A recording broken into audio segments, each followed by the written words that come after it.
ব্রাহ্মণবাড়িয়ায় থানা পুকুরে ঝাঁপ দিয়ে অটোরিকশা চালকের মৃত্যু।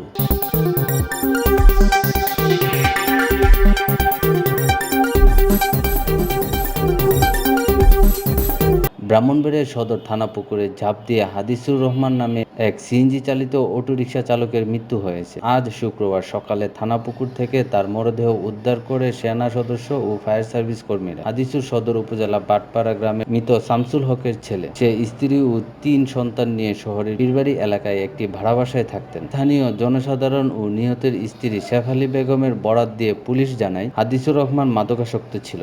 রাতে সে ঘরের মধ্যে ইয়াবা সেবনের পর ভোর থেকে সে দা হাতে নিয়ে অসংলগ্ন আচরণ শুরু করেন। এক পর্যায়ে সে ভবনের বিভিন্ন ফ্ল্যাটে কোপাতে থাকে। পরে শহরের সি অফিস এলাকায় একটি পুকুরে ঝাঁপ দেয়। সেখান থেকে সে পালিয়ে সদর থানার ফটক ভাঙিয়ে ভিতরে প্রবেশ করে থানা পুকুরেও ঝাঁপ দেয়। পরে সে উঠে না আসায় ফায়ার সার্ভিসকে খবর দিলে তারা পুকুর থেকে হাদিসুরের মরদেহ উদ্ধার করে। তবে হাদিসুরের মা আলেয়া বেগম ও পরিবারের লোকজনের অভিযোগ, হাদিসুরের দ্বিতীয় স্ত্রী শেফালী বেগমের সাথে তার আগের স্বামীর যোগাযোগ নিয়ে প্রায়শ কোলাহল চলত।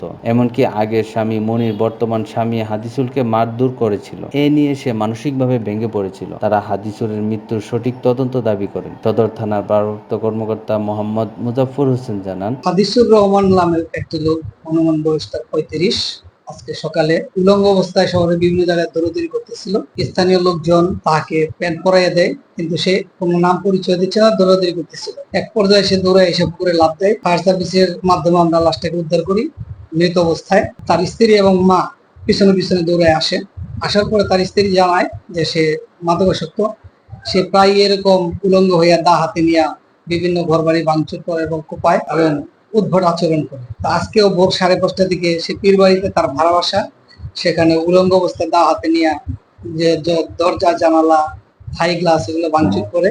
এক পর্যায়ে প্রথমে সিও বিশেষ পুকুরে লাফ দেয়, সেখান থেকে উঠে উলঙ্গ অবস্থায় সে দৌড়াইয়া আইসা পুকুরে লাফ দেয়। তাকে মৃত অবস্থায় উদ্ধার করা হয়েছে।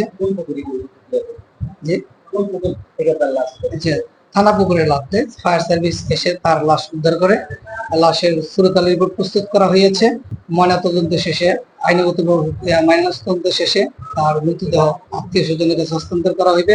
এ বিষয়ে তদন্ত চলমান, আইনগত ব্যবস্থা প্রক্রিয়াধীন আছে।